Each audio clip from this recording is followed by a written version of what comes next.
The Dunwich Horror by H.P. Lovecraft.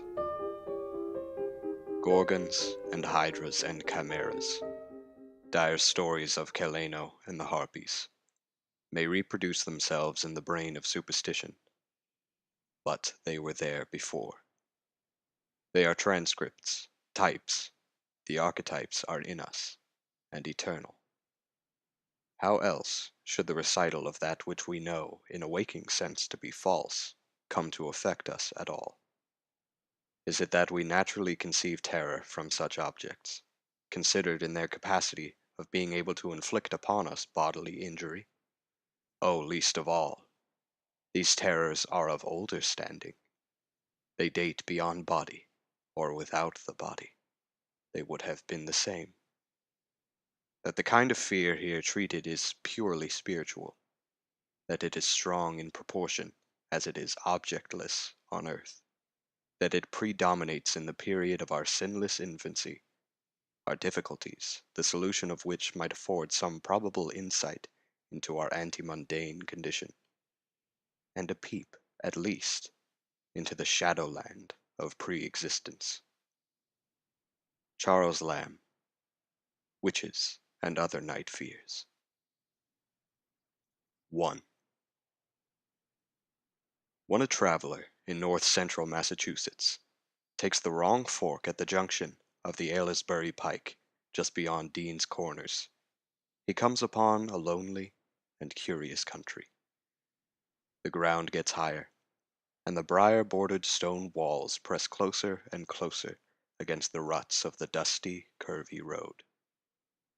The trees of the frequent forest belt seem too large, and the wild weeds, brambles, and grasses attain a luxuriance not often found in settled regions.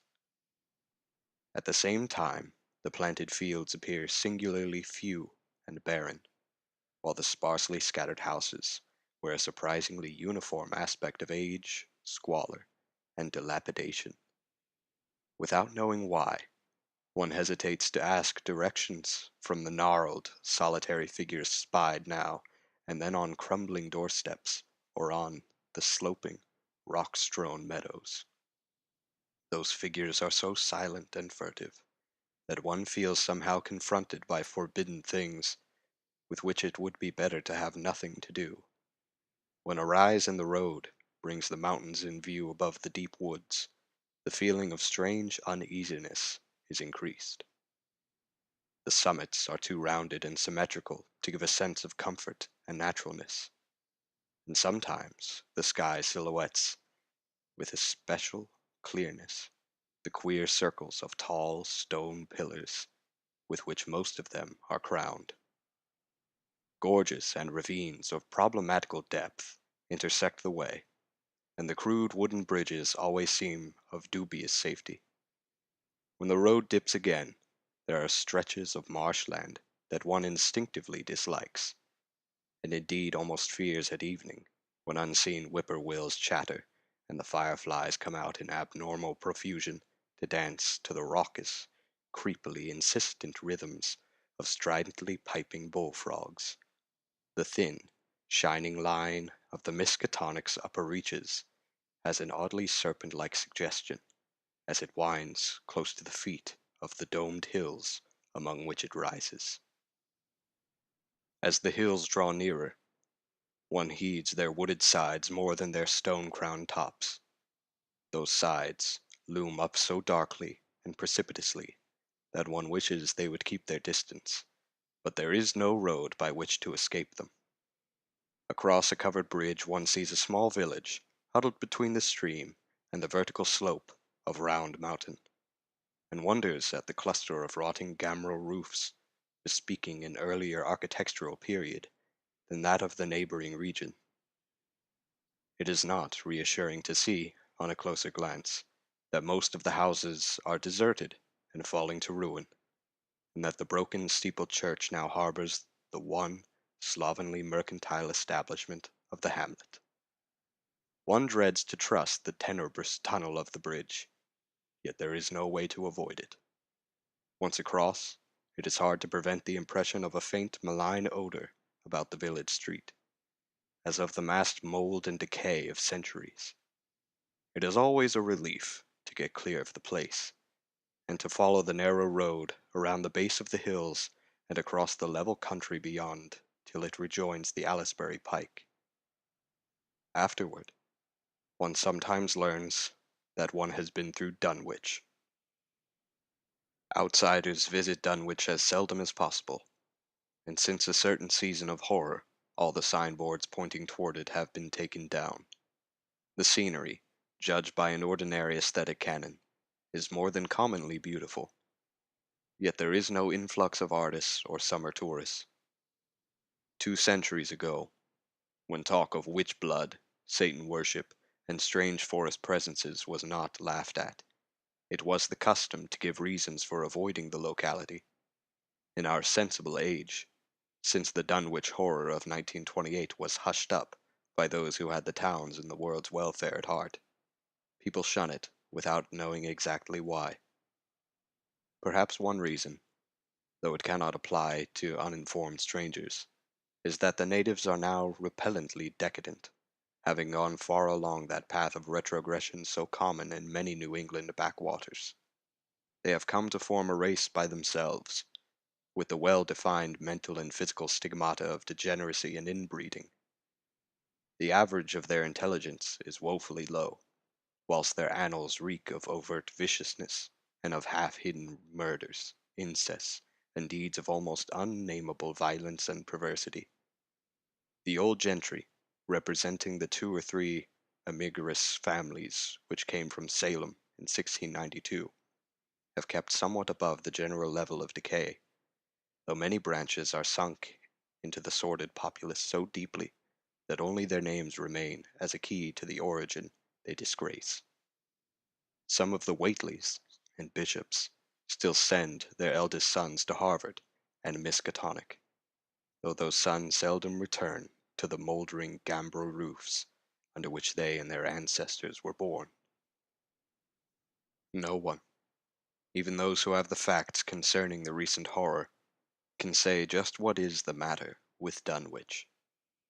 Though old legends speak of unhallowed rites and conclaves of the Indians, amidst which they called forbidden shapes of shadow out of the great rounded hills, and made wild orgiastic prayers that were answered by loud crackings and rumblings from the ground below.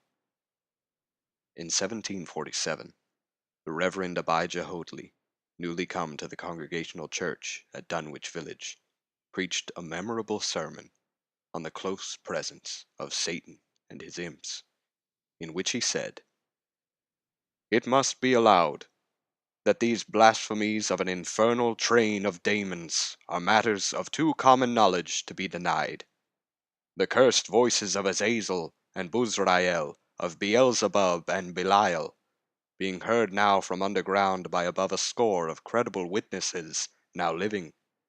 I myself did not more than a fortnight ago catch a very plain discourse of evil powers in the hill beyond my house, wherein there were a rattling and rolling, groaning, screeching, and hissing, such as no things of earth could raise up, and which must needs have come from those caves that only black magic can discover, and only the devil unlock." Mr. Hoadley disappeared soon after delivering this sermon, but the text, printed in Springfield, is still extant. Noises in the hills continued to be reported from year to year, and still form a puzzle to geologists and physiographers. Other traditions tell of foul odors near the hill-crowning circles of stone pillars, and of rushing airy presences to be heard faintly at certain hours from stated points at the bottom of the great ravines, while still others try to explain the Devil's Hop Yard, a bleak, blasted hillside where no tree, shrub, or grass blade will grow.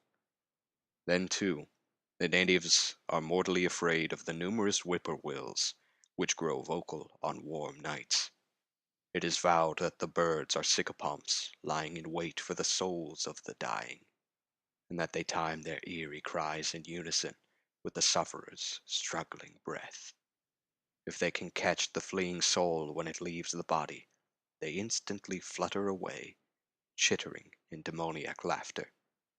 But if they fail, they subside gradually into a disappointed silence. These tales, of course, are obsolete and ridiculous, because they have come down from very old times. Dunwich is indeed ridiculously old, older by far than any of the communities within 30 miles of it. South of the village one may still spy the cellar walls and chimney of the ancient Bishop House, which was built before 1700, whilst the ruins of the mill at the falls, built in 1806, form the most modern piece of architecture to be seen. Industry did not flourish here, and the 19th century factory movement proved short-lived. Oldest of all are the great rings of rough-hewn stone columns on the hilltops, but these are more generally attributed to the Indians than to the settlers. Deposits of skulls and bones, found within these circles and around the sizable table-like rock on Sentinel Hill, sustain the popular belief that such spots were once the burial places of the Pocumtucks, even though many ethnologists, disregarding the absurd improbability of such a theory, persist in believing the remains Caucasian. 2. It was in the township of Dunwich, in a large and partly inhabited farmhouse, set against a hillside 4 miles from the village, and a mile and a half from any other dwelling, that Wilbur Whateley was born, at 5 a.m. on Sunday, the 2nd of February, 1913. This date was recalled because it was Candlemas, which people in Dunwich curiously observe under another name, and because the noises in the hills had sounded, and all the dogs of the countryside had barked persistently throughout the night before. Less worthy of notice was the fact that the mother was one of the decadent Whateleys, a somewhat deformed, unattractive albino woman of 35, living with an aged and half-insane father, about whom the most frightful tales of wizardry had been whispered in his youth. Lavinia Whateley had no known husband, but according to the custom of the region, made no attempt to disavow the child. Concerning the other side of whose ancestry the country folk might and did speculate as widely as they chose. On the contrary, she seemed strangely proud of the dark, goatish-looking infant who formed such a contrast to her own sickly and pink-eyed albinism, and was heard to mutter many curious prophecies about its unusual powers and tremendous future. Lavinia was one who would be apt to mutter such things, for she was a lone creature, given to wandering amidst thunderstorms in the hills, and trying to read the great odorous books which her father had inherited through 2 centuries of Whateleys, and which were fast falling to pieces with age and wormholes. She had never been to school, but was filled with disjointed scraps of ancient lore that old Whateley had taught her. The remote farmhouse had always been feared because of old Whateley's reputation for black magic, and the unexplained death by violence of Mrs. Whateley when Lavinia was 12 years old had not helped to make the place popular.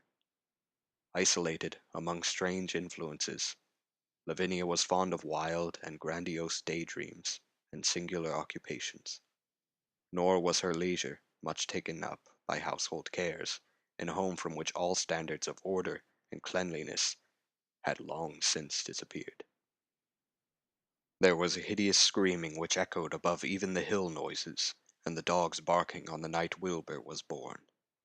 But no known doctor or midwife presided at his coming. Neighbors knew nothing of him till a week afterward, when old Whateley drove his sleigh through the snow into Dunwich village, and discoursed incoherently to the group of loungers at Osborne's general store. There seemed to be a change in the old man, an added element of furtiveness in the clouded brain, which subtly transformed him from an object to a subject of fear, though he was not one to be perturbed by any common family event. Amidst it all, he showed some trace of the pride later noticed in his daughter, and what he said of the child's paternity was remembered by many of his hearers years afterward. "I don't care what folks think. If Lavini's boy looked like his pa, he wouldn't look nothing like ye expect. He didn't think the only folks in the folks hereabouts. Lavini's read some, and has seed some things the most o' ye only tell about. I calculate her man is as good a husband as ye can find this side of Aylesbury. And if ye knowed as much about the hills as I do, you wouldn't set no better church wedding nor hern. Let me tell you something. Some day you folks'll hear a child of Lavini's a callin' its father's name on top o' Sentinel Hill." The only persons who saw Wilbur during the first month of his life were old Zachariah Whateley, of the undecayed Whateleys, and Earl Sawyer's common-law wife, Mamie Bishop. Mamie's visit was frankly one of curiosity, and her subsequent tales did justice to her observations. But Zachariah came to lead a pair of Alderney cows, which old Whately had bought of his son Curtis. This marked the beginning of a course of cattle buying on the part of small Wilbur's family, which ended only in 1928, when the Dunwich Horror came and went. Yet at no time did the ramshackle Whately barn seem overcrowded with livestock. There came a period when people were curious enough to steal up and count the herd that grazed precariously on the steep hillside above the old farmhouse, and they could never find more than 10 or 12 anemic, bloodless-looking specimens. Evidently, some blight or distemper, perhaps sprung from the unwholesome pasturage or the diseased fungi and timbers of the filthy barn, caused a heavy mortality amongst the Whately animals. Odd wounds or sores, having something of the aspect of incisions, seemed to afflict the visible cattle. And once or twice, during the earlier months, certain callers fancied they could discern similar sores about the throats of the gray, unshaven old man and his slatternly, crinkly-haired albino daughter. In the spring after Wilbur's birth, Lavinia resumed her customary rambles in the hills, bearing in her misproportioned arms the swarthy child. Public interest in the Whateleys subsided after most of the country folk had seen the baby, and no one bothered to comment on the swift development which that newcomer seemed every day to exhibit.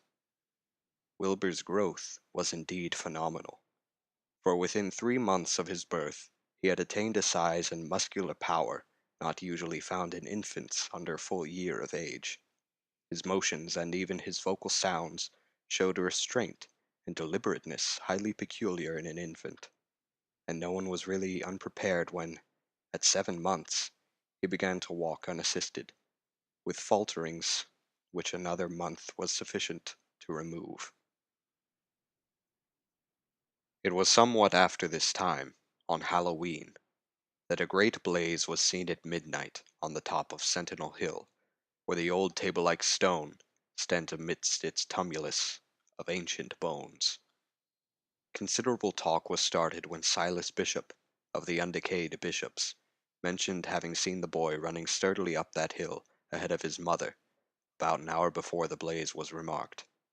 Silas was rounding up a stray heifer, but he nearly forgot his mission when he fleetingly spied the 2 figures in the dim light of his lantern.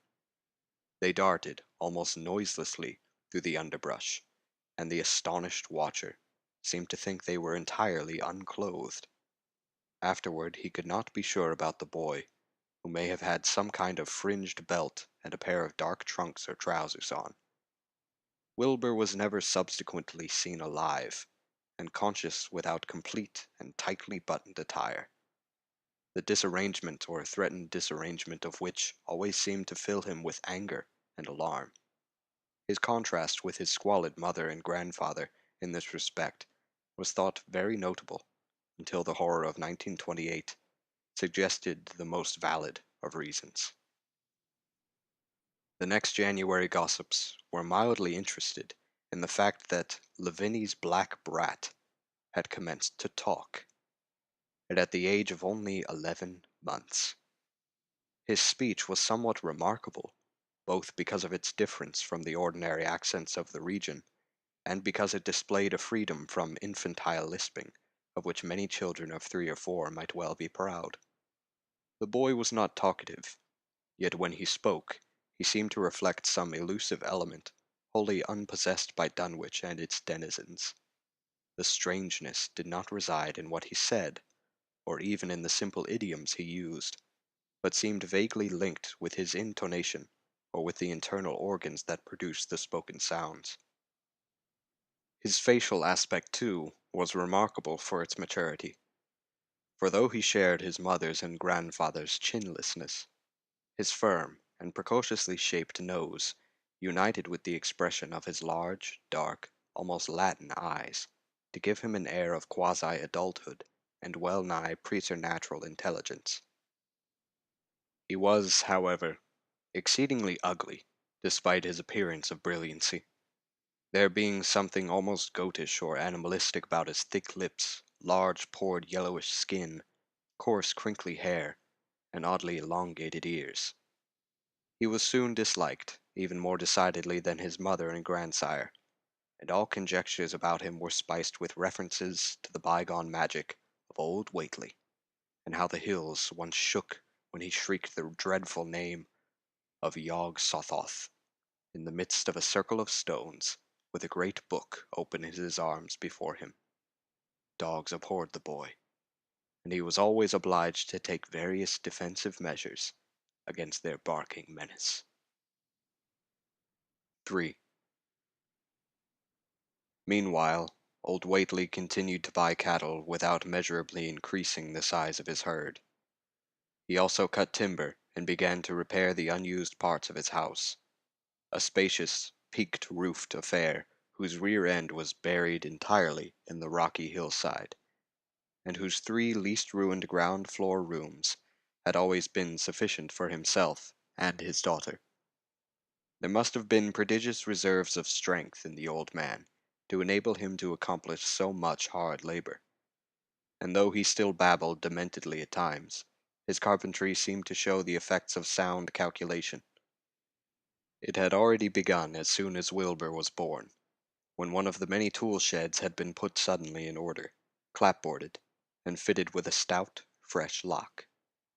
Now, in restoring the abandoned upper story of the house, he was a no less thorough craftsman. His mania showed itself only in his tight boarding up of all the windows in the reclaimed section, though many declared that it was a crazy thing to bother with the reclamation at all. Less inexplicable was his fitting up of another downstairs room for his new grandson, a room which several callers saw, though no one was ever admitted to the closely boarded upper story.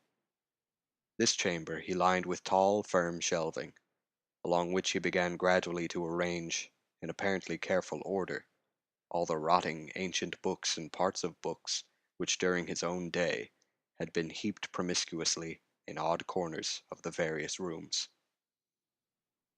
"I made some use of 'em," he would say, as he tried to mend a torn black-letter page with paste prepared on the rusty kitchen stove.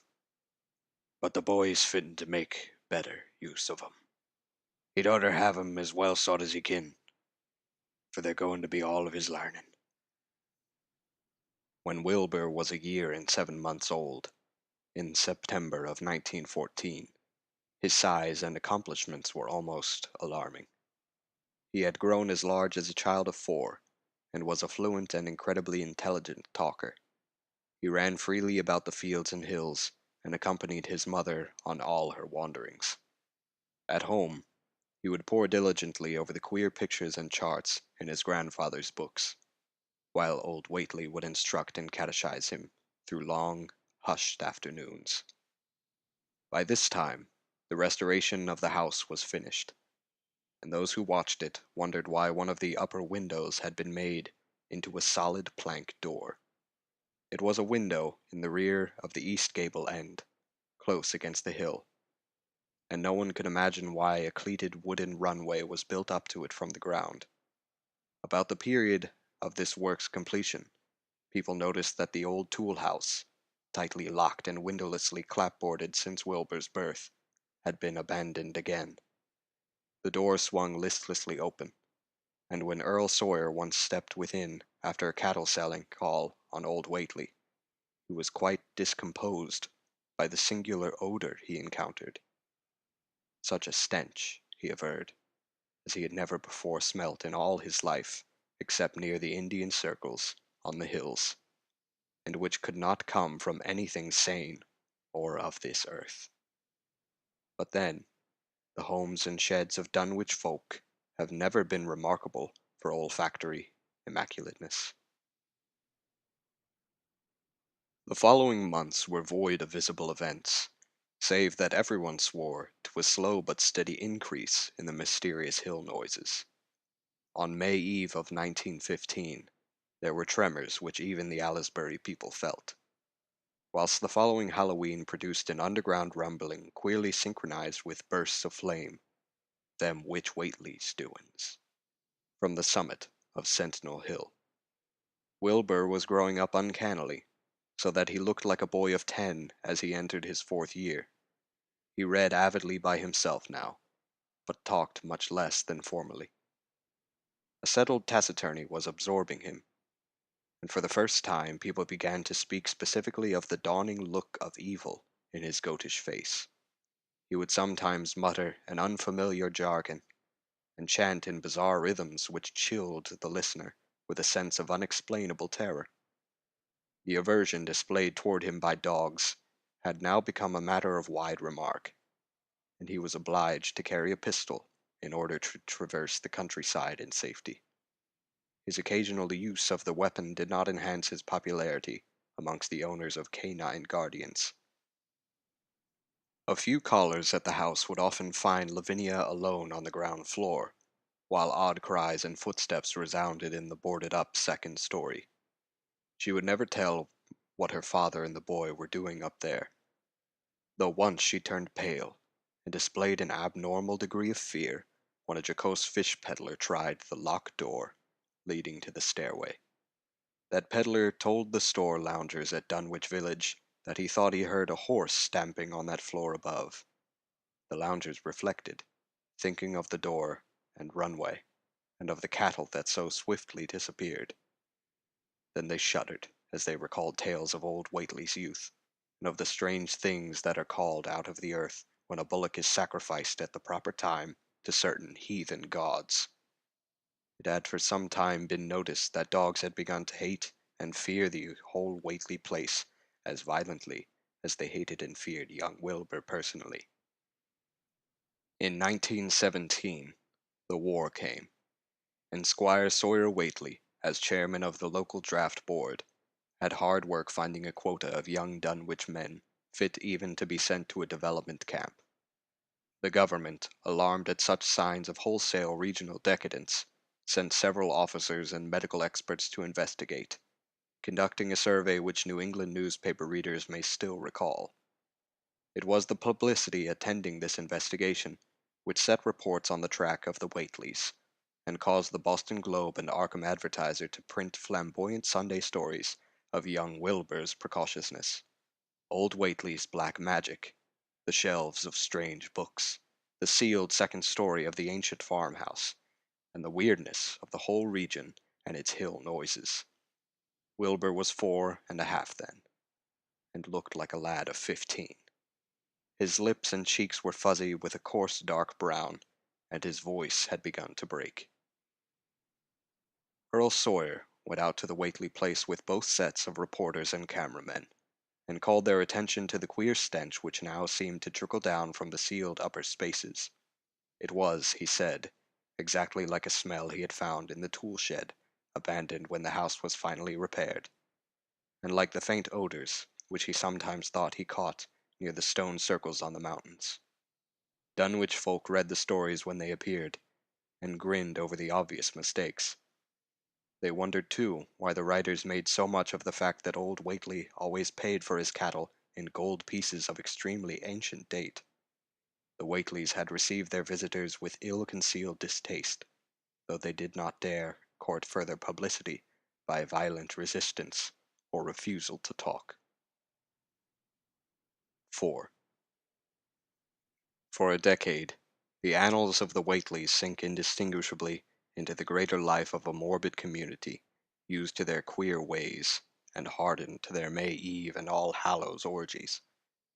Twice a year, they would light fires on the top of Sentinel Hill, at which times the mountain rumblings would recur with greater and greater violence, while at all seasons there were strange and portentous doings at the lonely farmhouse. In the course of time, callers professed to hear sounds in the sealed upper story, even when all the family were downstairs, and they wondered how swiftly or how lingeringly a cow or bullock was usually sacrificed. There was talk of a complaint to the Society for the Prevention of Cruelty to Animals, but nothing ever came of it, since Dunwich folk are never anxious to call the outside world's attention to themselves. About 1923, when Wilbur was a boy of 10, whose mind, voice, stature, and bearded face gave all the impressions of maturity, a second great siege of carpentry went on at the old house. It was all inside the sealed upper part, and from bits of discarded lumber people concluded that the youth and his grandfather had knocked out all the partitions and even removed the attic floor, leaving only one vast open void between the ground story and the peaked roof. They had torn down the great central chimney, too, and fitted the rusty range with a flimsy outside tin stovepipe. In the spring after this event, old Whately noticed the growing number of whippoorwills that would come out of Cold Spring Glen to chirp under his window at night. He seemed to regard the circumstances as one of great significance, and told the loungers at Osborne's that he thought his time had almost come. "They whistle just in tune with my breathing now," he said, "and I guess they're getting ready to catch my soul. They know it's a-going out, and don't calculate to miss it. You'll know, boys, arter I'm gone, whether they get me or not. If they do, they'll keep up a singing and laughing till break o' day. If they don't, they'll kind o' quiet down like. I expect them and the souls they hunts for have some pretty tough tussles sometimes."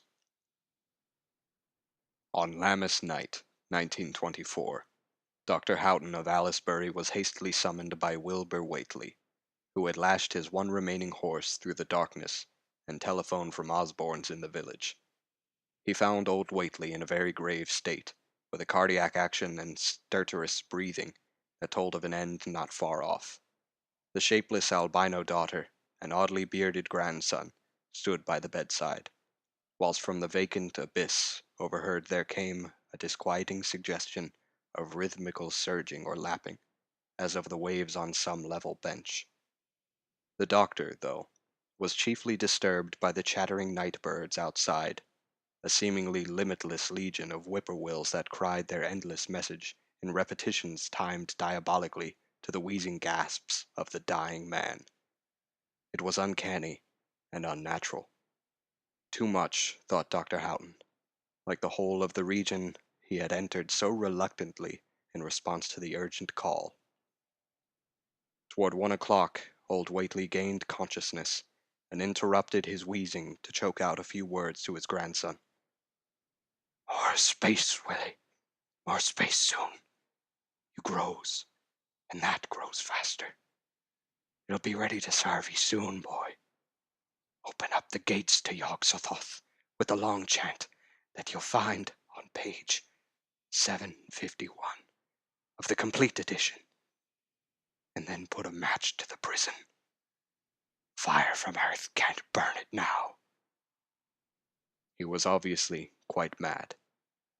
After a pause, during which the flock of whippoorwills outside adjusted their cries to the altered tempo, while some indications of the strange hill noises came from afar off, he added another sentence or two. "Feed it regular, Willie, and mind the quantity. But don't let it grow too fast for the place, for if it busts quarters or gets out afore he opens to Yog-Sothoth, it's all over and no use. Only them from beyond can make it multiply and work. Only them. The old uns as wants to come back." But speech gave place to gasps again, and Lavinia screamed at the way the whippoorwills followed the change. It was the same for more than an hour, when the final throaty rattle came. Dr. Houghton drew shrunken lids over the glazing gray eyes as the tumult of birds faded imperceptibly to silence. Lavinia sobbed, but Wilbur only chuckled, whilst the hill noises rumbled faintly. "They didn't get him," he muttered in his heavy bass voice. Wilbur was by this time a scholar of really tremendous erudition in his one-sided way, and was quietly known by correspondents to many librarians in distant places where rare and forbidden books of old days are kept. He was more and more hated and dreaded around Dunwich because of certain youthful disappearances which suspicion laid vaguely at his door, but was always able to silence inquiry through fear, or through use of that fund of old-time gold which still, as in his grandfather's time, went forth regularly and increasingly for cattle buying. He was now tremendously mature of aspect, and his height, having reached the normal adult limit, seemed inclined to wax beyond that figure. In 1925, when a scholarly correspondent from Miskatonic University called upon him one day, and departed pale and puzzled, he was fully 6 3/4 feet tall. Through all the years Wilbur had treated his half-deformed albino mother with a growing contempt, finally forbidding her to go to the hills with him on May Eve and Hallowmass, and in 1926 the poor creature complained to Mammy Bishop of being afraid of him. "He's more about him as I know than I can tell you, Mammy," she said. "Nowadays, he's more know what I know myself, and vow for God. I don't know what he wants, nor what he's a-trying to do." That Halloween, the hill noises sounded louder than ever, and fire burned on Sentinel Hill as usual.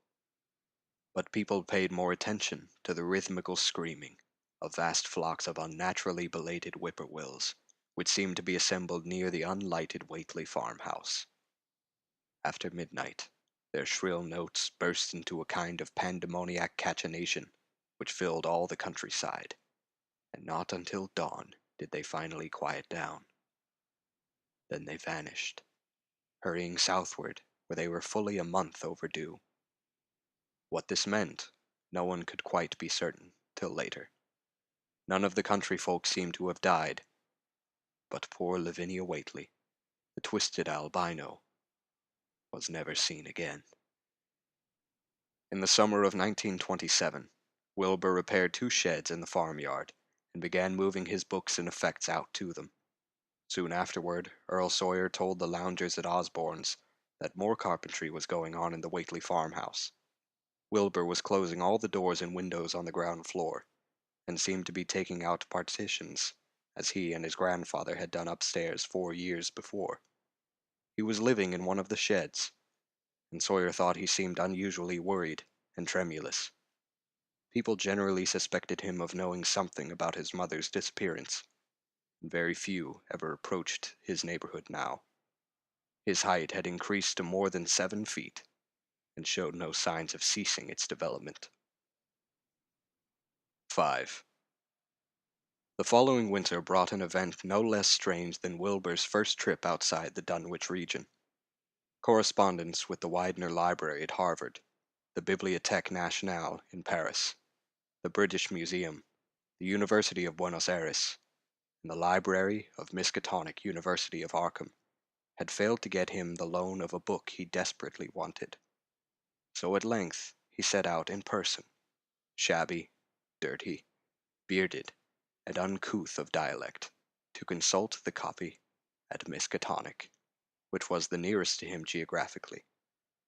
Almost 8 feet tall, and carrying a cheap new valise from Osborne's general store, this dark and goatish gargoyle appeared one day in Arkham in quest of the dreaded volume kept under lock and key at the college library. The hideous Necronomicon of the mad Arab Abdul Alazred, in Olaus Wormius's Latin version, as printed in Spain in the 17th century. He had never seen a city before, but he had no thought save to find his way to the university grounds, where, indeed, he passed heedlessly by the great white-fanged watchdog that barked with unnatural fury and enmity, and tugged frantically at its stout chain. Wilbur had with him the priceless but imperfect copy of Dr. Dee's English version, which his grandfather had bequeathed him, and upon receiving access to the Latin copy, he at once began to collate the two texts with the aim of discovering a certain passage, which would have come on the 751st page of his own defective volume.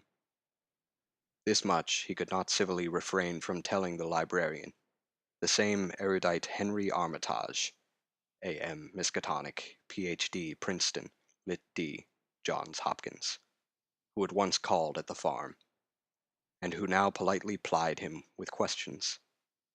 He was looking, he had to admit, for a kind of formula or incantation containing the frightful name Yog Sothoth, and it puzzled him to find discrepancies, duplications, and ambiguities which made the matter of determination far from easy.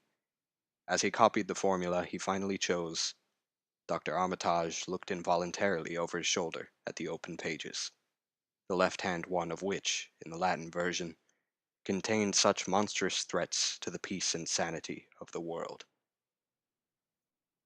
"Nor is it to be thought," ran the text as Armitage mentally translated it, "that man is either the oldest or the last of Earth's masters, or that the common bulk of life and substance walks alone. The old ones were, the old ones are, and the old ones shall be. Not in the spaces we know, but between them. They walk serene and primal, undimensioned and to us unseen. Yog Sothoth knows the gate. Yog Sothoth is the gate. Yog Sothoth is the key and the guardian of the gate. Past, present, future, all are one in Yog Sothoth. He knows where the old ones broke through of old, and where they shall break through again.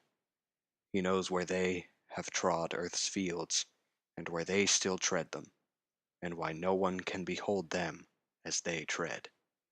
By their smell can men sometimes know them near, but of their semblance can no man know, saving only in the features of those they have begotten on mankind.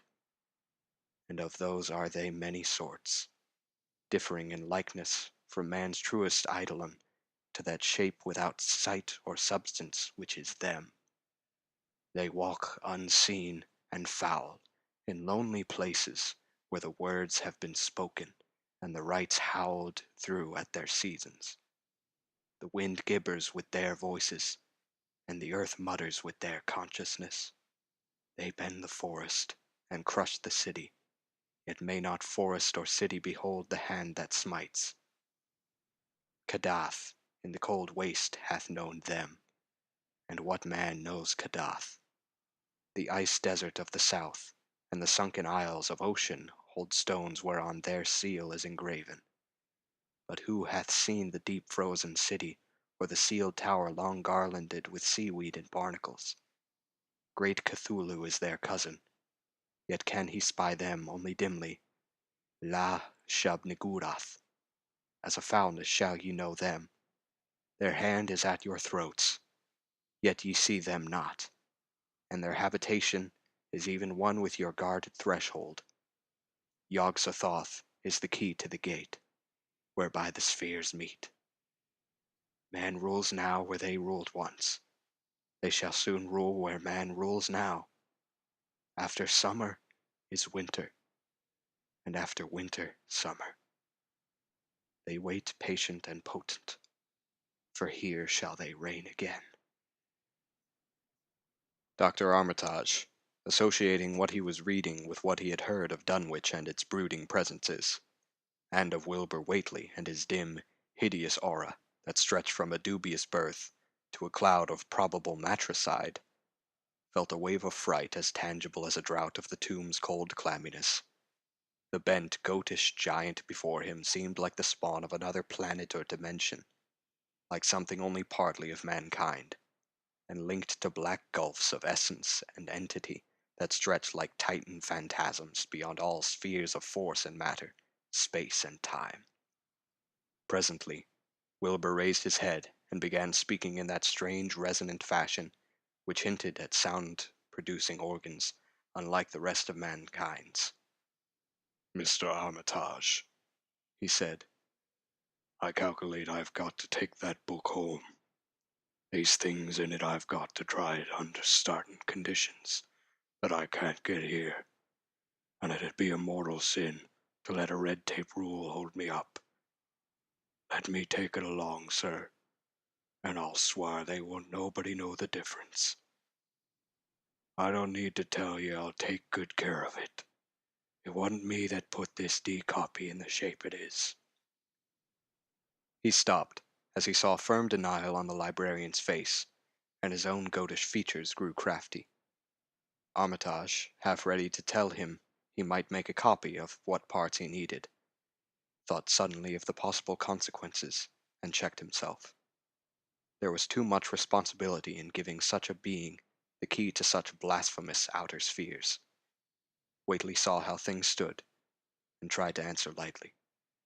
"Well, all right, if you feel that way about it.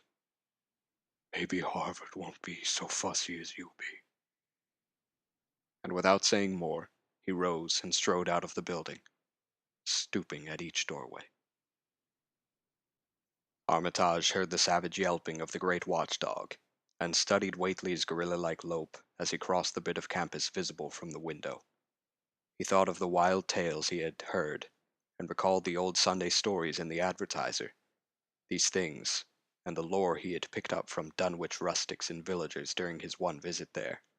Unseen things not of Earth, or at least not of tri-dimensional Earth, rushed fetid and horrible through New England's glens, and brooded obscenely on the mountain tops.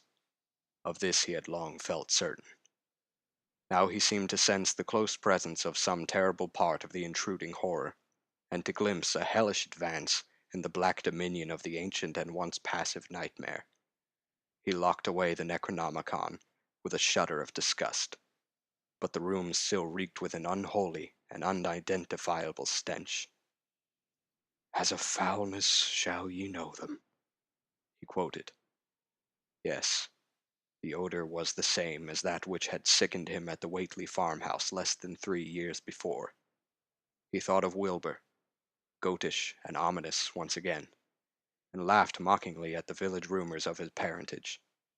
"Inbreeding," Armitage muttered half aloud to himself. "Great God, what simpletons! Show them Arthur Macken's great god Pan, and they'll think it a common Dunwich scandal. But what thing, what cursed, shapeless influence on or off this three-dimensioned earth was Wilbur Whateley's father? Born on Candlemas, 9 months after May Eve of 1912, when the talk about the queer earth noises reached clear to Arkham. What walked on the mountains that May night? What rude mass horror fastened itself on the world in half-human flesh and blood? During the ensuing weeks, Dr. Armitage set about to collect all possible data on Wilbur Whateley and the formless presence around Dunwich. He got in communication with Dr. Houghton of Aylesbury, who had attended old Whateley in his last illness, and found much to ponder over in the grandfather's last words, as quoted by the physician. A visit to Dunwich village failed to bring out much that was new, but a close survey of the Necronomicon, in those parts which Wilbur had sought so avidly, seemed to supply new and terrible clues to the nature, methods, and desires of the strange evil so vaguely threatening this planet. Talks with several students of archaic lore in Boston, and letters to many others elsewhere, gave him a growing amazement which passed slowly through varied degrees of alarm to a state of really acute spiritual fear. As the summer drew on, he felt dimly that something ought to be done about the lurking terrors of the upper Miskatonic Valley, and about the monstrous being known to the human world as Wilbur Whateley. 6. The Dunwich Horror itself came between Lammas and the equinox in 1928, and Dr. Armitage was among those who witnessed its monstrous prologue. He had heard, meanwhile, of Whateley's grotesque trip to Cambridge, and of his frantic efforts to borrow or copy from the Necronomicon at the Widener Library. Those efforts had been in vain, since Armitage had issued warnings of the keenest intensity to all librarians having charge of the dreaded volume. Wilbur had been shockingly nervous at Cambridge, anxious for the book, yet almost equally anxious to get home again, as if he feared the results of being away long.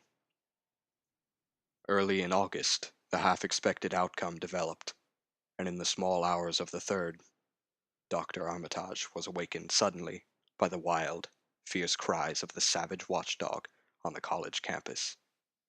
Deep and terrible, the snarling, half-mad growls and barks continued, always in mounting volume, but with hideously significant pauses.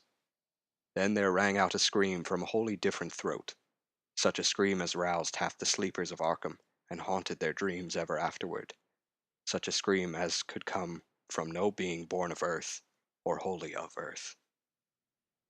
Armitage, hastening into some clothing and rushing across the streeted lawn to the college buildings, saw that others were ahead of him, and heard the echoes of a burglar alarm still shrilling from the library.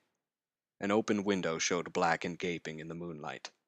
What had come had indeed completed its entrance, for the barking and the screaming, now fast fading into a mixed low growling and moaning, proceeded unmistakably from within. Some instinct warned Armitage that what was taking place was not a thing for unfortified eyes to see, so he brushed back the crowd with authority as he unlocked the vestibule door. Among the others he saw Professor Warren Bryce and Dr. Francis Morgan, men to whom he had told some of his conjectures and misgivings, and these two he motioned to accompany him inside. The inward sounds, except for a watchful, droning whine from the dog, had by this time quite subsided, but Armitage now perceived with a sudden start that a loud chorus of whippoorwills among the shrubbery had commenced a damnably rhythmical piping, as if in unison with the last breaths of a dying man. The building was full of a frightful stench, which Dr. Armitage knew too well, and the three men rushed across the hall to the small genealogical reading room, whence the low whining came. For a second nobody dared to turn on the light. Then Armitage summoned up his courage and snapped the switch. One of the three, it is not certain which, shrieked aloud at what sprawled before them among disordered tables and overturned chairs. Professor Rice declares that he wholly lost consciousness for an instant, though he did not stumble or fall. The thing that lay half bent on its side in a fetid pool of greenish-yellow ichor and tarry stickiness was almost 9 feet tall, and the dog had torn off all the clothing and some of the skin. It was not quite dead, but twitched silently and spasmodically, while its chest heaved in monstrous unison with the mad piping of the expectant whippoorwills outside. Bits of shoe leather and fragments of apparel were scattered around the room, and just inside the window an empty canvas sack lay where it had evidently been thrown. Near the central desk a revolver had fallen, a dented but undischarged cartridge, later explaining why it had not been fired. The thing itself, however, crowded out all other images at the time. It would be trite, and not wholly accurate to say that no human pen could describe it, but one may properly say that it could not be vividly visualized by anyone whose ideas of aspect and contour are too closely bound up with the common life forms of this planet and of the 3 known dimensions. It was partly human, beyond a doubt, with very man-like hands and head, and the goatish, chinless face had the stamp of the Whateleys upon it. But the torso and the lower parts of the body were teratologically fabulous, so that only generous clothing could ever have enabled it to walk on earth unchallenged or uneradicated. Above the waist it was semi-anthropomorphic, though its chest, where the dog's rending paws still rested watchfully, had the leathery, reticulated hide of a crocodile or alligator. The back was piebald with yellow and black, and dimly suggested the squamous covering of certain snakes. Below the waist, though, it was the worst. For here all human resemblance left off and sheer fantasy began. The skin was thickly covered with coarse black fur, and from the abdomen a score of long greenish-gray tentacles with red sucking mouths protruded limply. Their arrangement was odd, and seemed to follow the symmetries of some cosmic geometry unknown to Earth or the solar system. On each of the hips, deep set in a kind of pinkish, ciliated orbit, was what seemed to be a rudimentary eye, whilst in lieu of a tail there depended a kind of trunk or feeler with purple annular markings, and with many evidences of being an undeveloped mouth or throat. The limbs, save for their black fur, roughly resembled the hind legs of prehistoric Earth's giant saurians, and terminated in ridgy-veined pads that were neither hooves nor claws.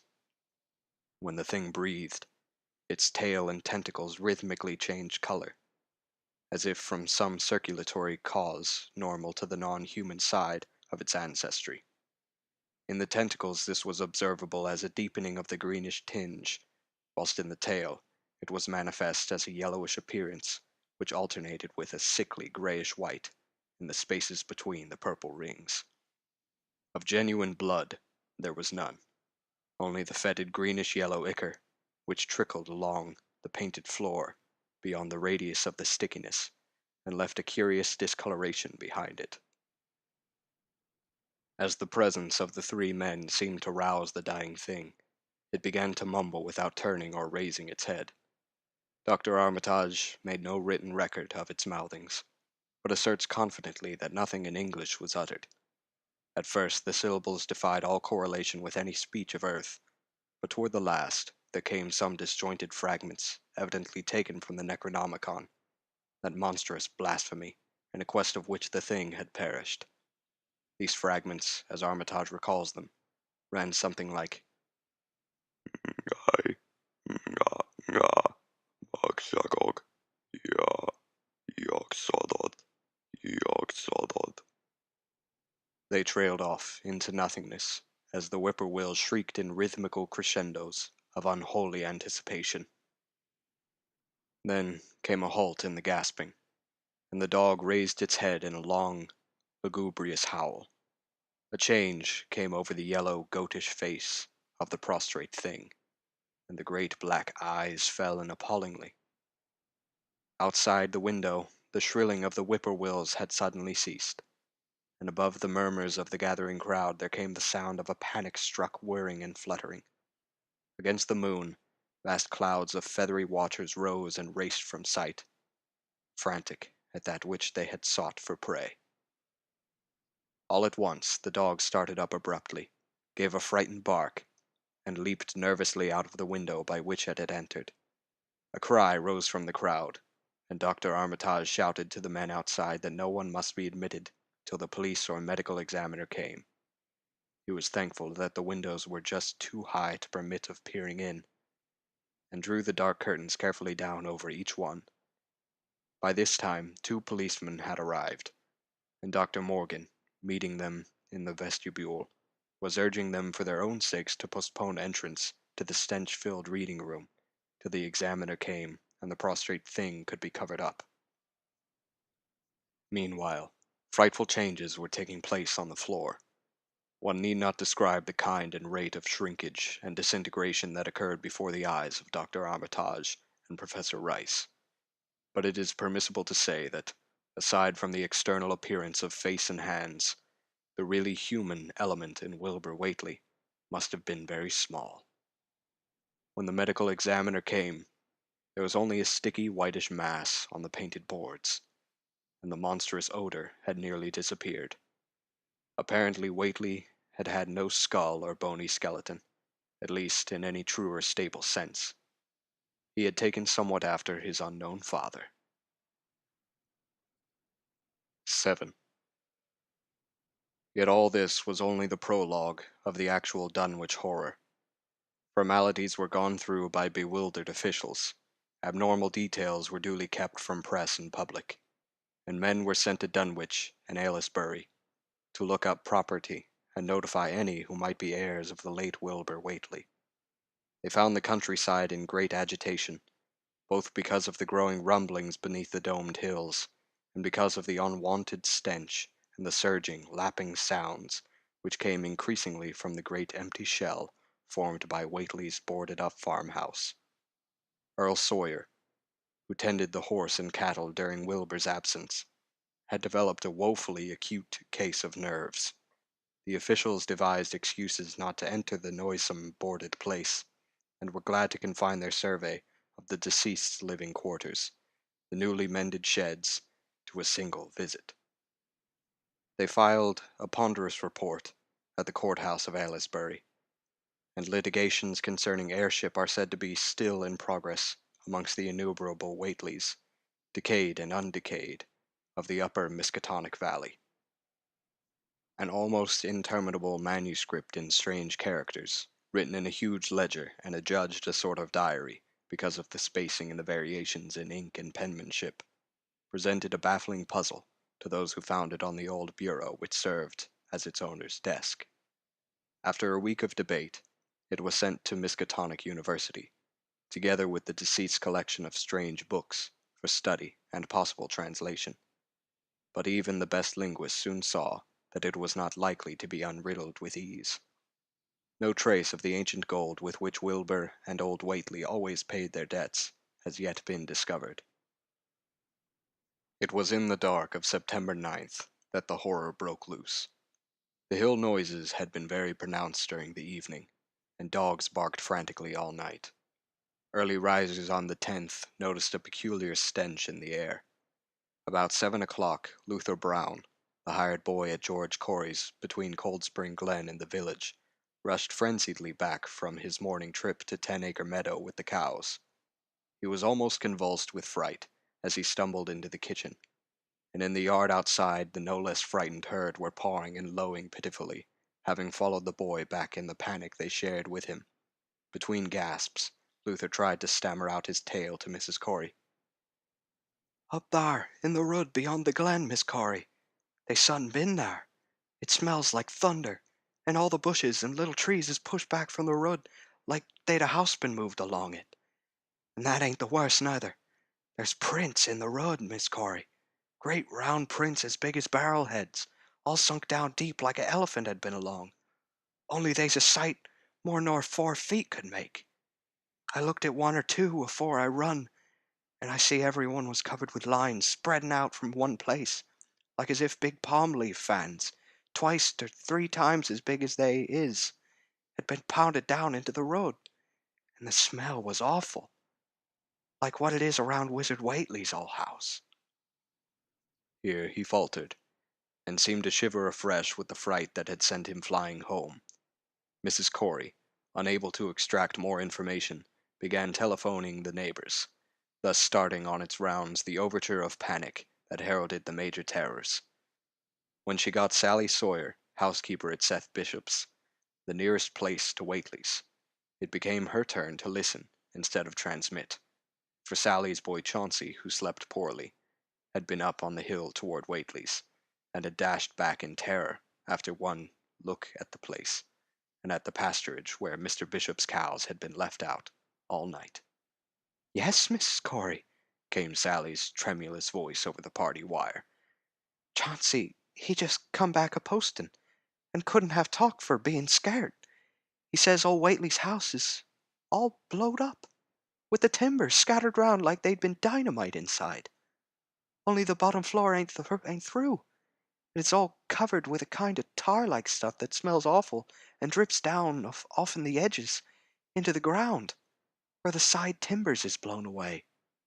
And they's awful kinder marks in the yard, too. Great round marks, bigger round than a hogshead, and all sticky with stuff like is on the blowed-up house. Chauncey, he says they leads off into the meadows, where a great swath wider'n a barn is matted down, and all the stone walls tumbled every which way wherever it goes. And he says he, Miss Corey, as how he sought to look for Seth's cows, frightened as he was, and found him in the upper pasture nigh the devil's hop yard, in an awful shape. Half on him's clean gone, and nigh half of them that's left is sucked most dry o' blood, with sores on 'em like they's been in Whateley's cattle ever since Lavinia's black brat was born. Seth, he's gone out now to look at 'em. I'll vow he won't care to get very nigh Wizard Whateley's. Chance he didn't look careful to see where the big matted down swath led after it left the pasturage, but he says he thinks it pointed towards the glen road to the village. I tell ye, Miss Corry, there's something abroad as hard have been abroad, and I for one think that black Wilbur Whateley has come to the bad end he deserved is at the bottom of the breeding of it.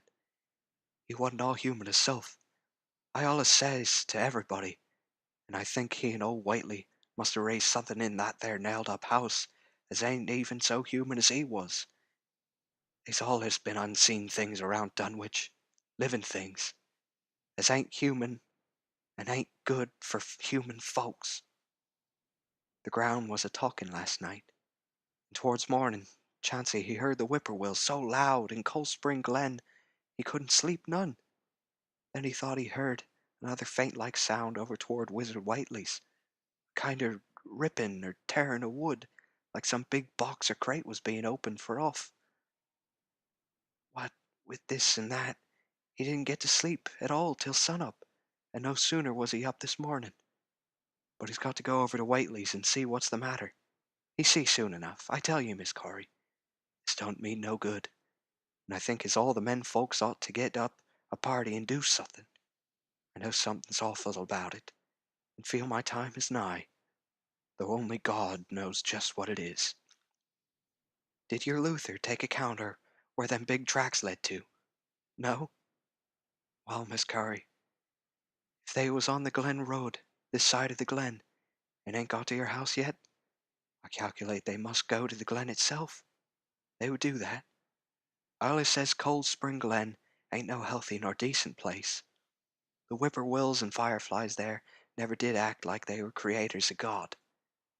And they's them as says you can hear strange things a-rushin' and a-talkin' in the air down there if you stand in the right place, between the rock falls and Bar's Den.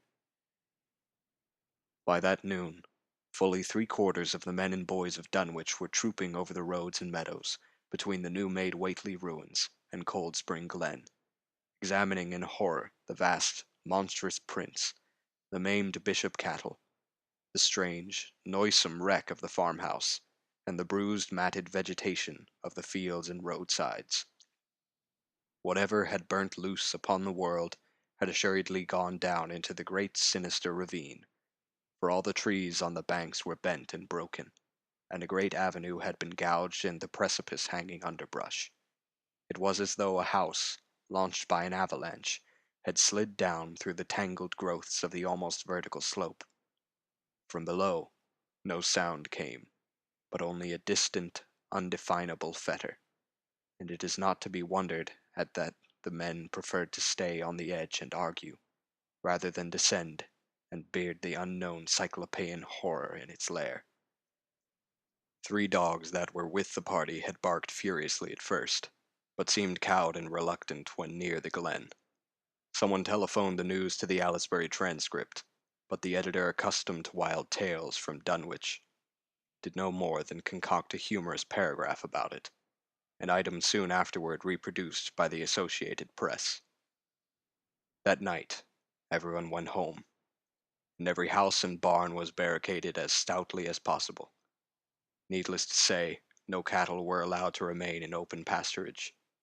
About 2 in the morning, a frightful stench and the savage barking of the dogs awakened the household at Elmer Fry's, on the eastern edge of Cold Spring Glen, and all agreed that they could hear a sort of muffled swishing or lapping sound from somewhere outside.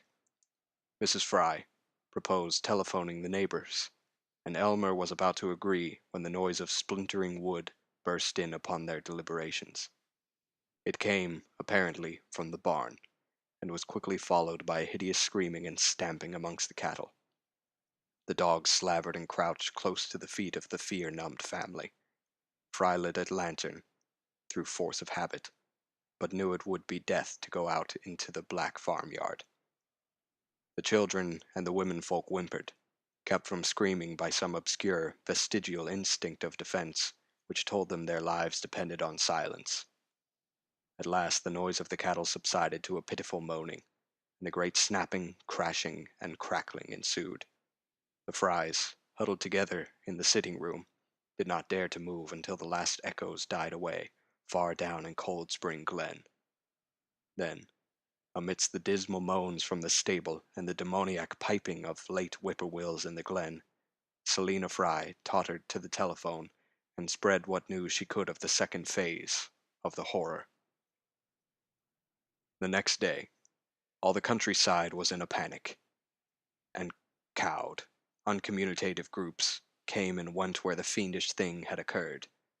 Two titan swaths of destruction stretched from the glen to the Fry farmyard. Monstrous prints covered the bare patches of ground, and one side of the old red barn was completely caved in.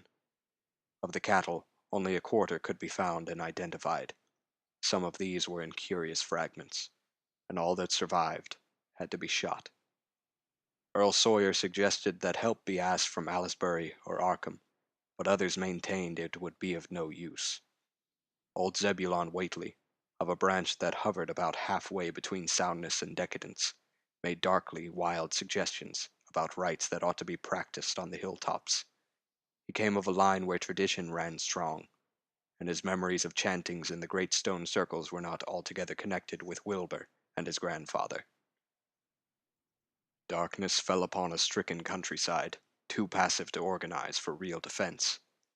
In a few cases, closely related families would band together and watch in the gloom under one roof, but in general there was only a repetition of the barricading of the night before, and a futile, ineffective gesture of loading muskets and setting pitchforks handily about. Nothing, however, occurred, except some hill noises, and when the day came, there were many who hoped that the new horror had gone as swiftly as it had come. There were even bold souls who proposed an offensive expedition down in the glen, though they did not venture to set an actual example to the still reluctant majority. When night came again, the barricading was repeated, though there was less huddling together of families. In the morning both the Fry and the Seth Bishop households reported excitement among the dogs, and vague sounds and stenches from afar, while early explorers noted with horror a fresh set of the monstrous tracks in the road skirting Sentinel Hill. As before, the sides of the road showed a bruising indicative of blasphemously stupendous bulk of the horror, whilst the conformation of the tracks seemed to argue a passage in two directions, as if the moving mountain had come from Cold Spring Glen and returned to it along the same path. At the base of the hill, a 30-foot swath of crushed shrubbery saplings led steeply upward, and the seekers gasped when they saw that even the most perpendicular places did not deflect the inexorable trail. Whatever the horror was, it could scale a sheer stony cliff of almost complete verticality, and as the investigators climbed around to the hill's summit by safer routes, they saw that the trail ended, or rather, reversed, there. It was here that the Whateleys used to build their hellish fires and chant their hellish rituals by the table-like stone on May Eve and Hallow Mass. Now that very stone formed the center of a vast space thrashed around by the mountainous horror, whilst upon its slightly concave surface was a thick and fetid deposit of the same tarry stickiness observed on the floor of the ruined Whateley farmhouse when the horror escaped. Men looked at one another and muttered. Then they looked down the hill. Apparently the horror had descended by a route much the same as that of its ascent. To speculate was futile. Reason, logic, and normal ideas of motivation stood confounded. Only old Zebulon, who was not with the group, could have done justice to the situation or suggested a plausible explanation. Thursday night began much like the others, but it ended less happily. The whippoorwills in the glen had screamed with such unusual persistence that many could not sleep, and about 3 a.m. all the party telephones rang tremulously. Those who took down their receivers heard a fright-mad voice shriek out, "Help! Oh my God!" And some thought a crashing sound followed the breaking off of the exclamation. There was nothing more. No one dared do anything, and no one knew till morning, whence the call came. Then those who had heard it called everyone on the line, and found that only the Frys did not reply. The truth appeared an hour later, when a hastily assembled group of armed men trudged out to the Fry place at the head of the glen. It was horrible, yet hardly a surprise. There were more swaths and monstrous prints, but there was no longer any house. It had caved in like an eggshell, and amongst the ruins nothing living or dead could be discovered, only a stench and a tarry stickiness. The Elmer Frys had been erased from Dunwich. 8. In the meantime, a quieter yet more spiritually poignant phase of the horror had been blackly unwinding itself behind the closed door of a shelf-lined room in Arkham. The curious manuscript record or diary of Wilbur Whateley, delivered to Miskatonic University for translation, had caused much worry and bafflement among the experts in languages both ancient and modern. Its very alphabet, notwithstanding a general resemblance to the heavily shaded Arabic used in Mesopotamia, being absolutely unknown to any available authority. The final conclusion of the linguists was that the text represented an artificial alphabet, giving the effect of a cipher, though none of the usual methods of cryptographic solution seemed to furnish any clue, even when applied on the basis of every tongue the writer might conceivably have used. The ancient books taken from Whately's quarters, while absorbing interesting and in several cases promising to open up new and terrible lines of research among philosophers and men of science, were of no assistance whatever in this matter. One of them, a heavy tome with an iron clasp, was in another unknown alphabet, this one of a very different cast, and resembling Sanskrit more than anything else. The old ledger was at length given wholly into the charge of Dr. Armitage, both because of his peculiar interest in the Whately matter, and because of his wide linguistic learning and skill in the mystical formulae of antiquity and the Middle Ages. Armitage had an idea that the alphabet might be something esoterically used by certain forbidding cults which have come down from old times, and which have inherited many forms and traditions from the wizards of the Saracenic world. That question, however, he did not deem vital, since it would be unnecessary to know the origin of the symbols if, as he suspected, they were used as a cipher in a modern language. It was his belief that, considering the great amount of text involved, the writer would scarcely have wished the trouble of using another speech than his own, save perhaps in certain special formulae and incantations. Accordingly, he attacked the manuscript with the preliminary assumption that the bulk of it was in English. Dr. Armitage knew, from the repeated failures of his colleagues, that the riddle was a deep and complex one, and that no simple mode of solution could merit even a trial. All through late August he fortified himself with the massed lore of cryptography, drawing upon the fullest resources of his own library, and waiting night after night amidst the arcana of Trithemius's Polygraphia, Giambattista Porta's De Fortivis Literarum Notis, De Visionaires Très Déchiffrés, Falconer's Cryptomenesis Patafacta, Davis's and Thickness's 18th century treatises, and such fairly modern authorities as Blair, von Martin, and Kleber's Cryptographic. He interspersed his study of the books with attacks on the manuscript itself, and in time became convinced that he had to deal with one of those subtlest and most ingenious of cryptograms, in which many separate lists of corresponding letters are arranged like the multiplication table, and the message built up with arbitrary key words known only to the initiated. The older authorities seemed rather more helpful than the newer ones, and Armitage concluded that the code of the manuscript was one of great antiquity, no doubt handed down through a long line of mystical experimenters. Several times he seemed near daylight, only to be set back by some unforeseen obstacle. Then, as September approached, the clouds began to clear. Certain letters, as used in certain parts of the manuscript, emerged definitely and unmistakably, and it became obvious that the text was indeed in English. On the evening of September 2nd, the last major barrier gave way, and Dr. Armitage read for the first time in a continuous passage of Wilbur Whateley's annals. It was in truth a diary, as all had thought, and it was couched in a style clearly showing the mixed occult erudition and general illiteracy of the strange being who wrote it. Almost the first long passage that Armitage deciphered, an entry dated November 26, 1916, proved highly startling and disquieting. It was written, he remembered, by a child of 3 and a half, who looked like a lad of 12 or 13. Today learned the Aklo for the Sabbath, it ran, which did not like, it being answerable from the hill and not from the air, that upstairs more ahead of me than I had thought it would be, and is not like to have much earth brain. Shot Elam Hutches's collie when he went to bite me, and Elam says he would kill me if he dashed. I guess he won't. Grandfather kept me saying the Doe formula last night, and I think I saw the inner city at the 2 magnetic poles.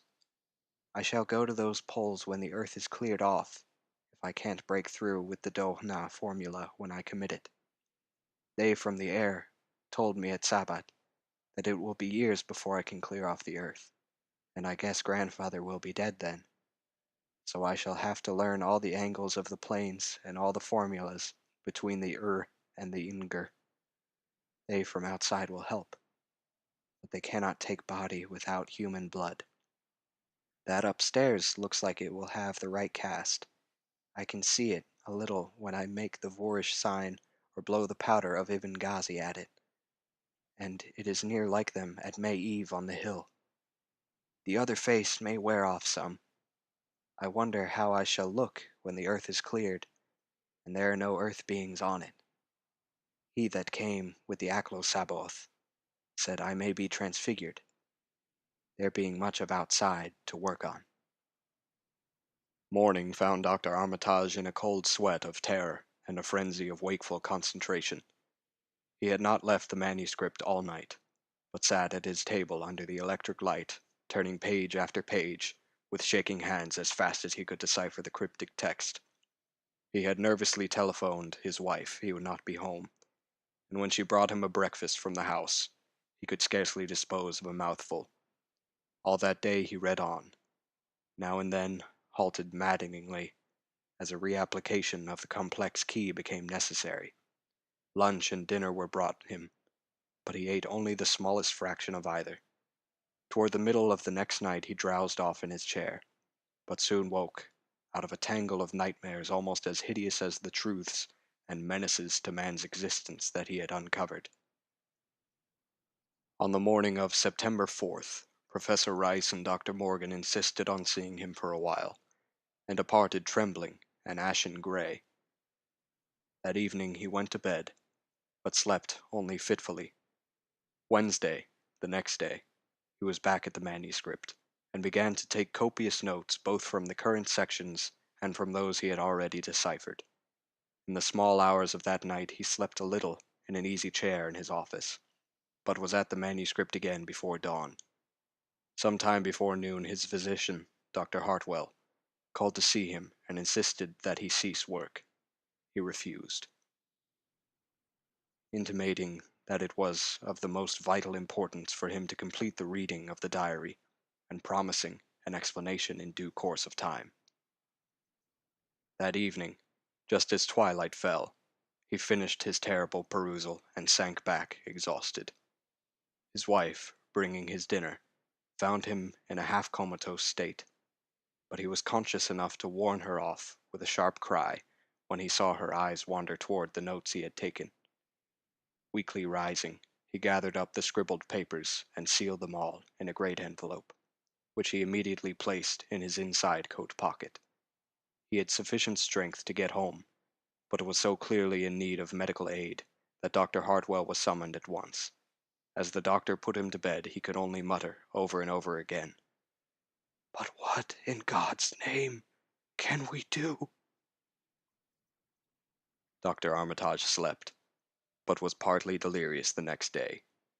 He made no explanations to Hartwell, but in his calmer moments spoke of the imperative need of a long conference with Rice and Morgan. His wilder wanderings were very startling indeed, including frantic appeals that something in a boarded-up farmhouse be destroyed, and fantastic references to some plan for the extirpation of the entire human race and all animal and vegetable life from the earth by some terrible elder race of beings from another dimension. He would shout that the world was in danger, since the elder things wished to strip it and drag it away from the solar system and cosmos of matter into some other plane or phase of entity from which it had once fallen, vigintillions of aeons ago. At other times, he would call for the dreaded Necronomicon and the Demonolatria of Remigius, in which he seemed hopeful of finding some formula to check the peril he conjured up. "Stop them! Stop them!" he would shout. "Those Whateleys meant to let them in, and the worst of all is left. Tell Rice and Morgan we must do something. It's a blind business, but I know how to make the powder. It hasn't been fed since the 2nd of August, when Wilbur came here to his death, and at that rate." But Armitage had a sound physique despite his 73 years, and slept off his disorder that night without developing any real fever. He woke late Friday, clear of head, though sober with a gnawing fear and tremendous sense of responsibility. Saturday afternoon he felt able to go over to the library and summon Rice and Morgan for a conference. And the rest of that day and evening the three men tortured their brains in the wildest speculation and the most desperate debate. Strange and terrible books were drawn voluminously from the stacked shelves and from secure places of storage, and diagrams and formulae were copied with feverish haste and in bewildering abundance. Of skepticism there was none. All three had seen the body of Wilbur Whateley as it lay on the floor in a room of that very building, and after that not one of them could feel even slightly inclined to treat the diary as a madman's raving. Opinions were divided as to notifying the Massachusetts State Police, and the negative finally won. There were things involved which simply could not be believed by those who had not seen a sample, as indeed was made clear during certain subsequent investigations. Late at night the conference disbanded, without having developed a definite plan, but all day Sunday Armitage was busy comparing formulae and mixing chemicals obtained from the college laboratory. The more he reflected on the hellish diary, the more he was inclined to doubt the efficacy of any material agent in stamping out the entity which Wilbur Whateley had left behind him, the earth-threatening entity which, unknown to him, was to burst forth in a few hours and become the memorable Dunwich Horror. Monday was a repetition of Sunday with Dr. Armitage, for the task in hand required an infinity of research and experiment. Further consultations of the monstrous diary brought about various changes of plan, and he knew that even in the end a large amount of uncertainty must remain. By Tuesday he had a definite line of action mapped out, and believed he would try a trip to Dunwich within a week. Then, on Wednesday, the great shock came. Tucked obscurely away in a corner of the Arkham Advertiser was a facetious little item from the Associated Press, telling what a record-breaking monster the bootleg whiskey of Dunwich had raised up. Armitage, half stunned, could only telephone for Rice and Morgan. Far into the night they discussed, and the next day was a whirlwind of preparation on the part of them all. Armitage knew he would be meddling with terrible powers, yet saw that there was no other way to annul the deeper and more malign meddling which others had done before him. 9. Friday morning, Armitage, Rice, and Morgan set out by motor for Dunwich, arriving at the village about 1 in the afternoon.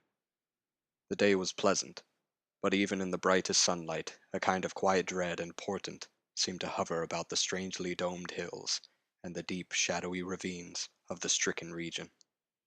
Now and then, on some mountain top, a gaunt circle of stones could be glimpsed against the sky.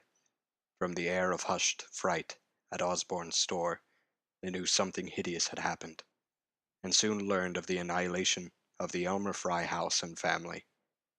Throughout that afternoon they rode around Dunwich, questioning the natives concerning all that had occurred, and seeing for themselves with rising pangs of horror the drear Fry ruins with their lingering traces of the tarry stickiness, the blasphemous tracks in the Fry yard, the wounded Seth Bishop cattle, and the enormous swaths of disturbed vegetation in various places.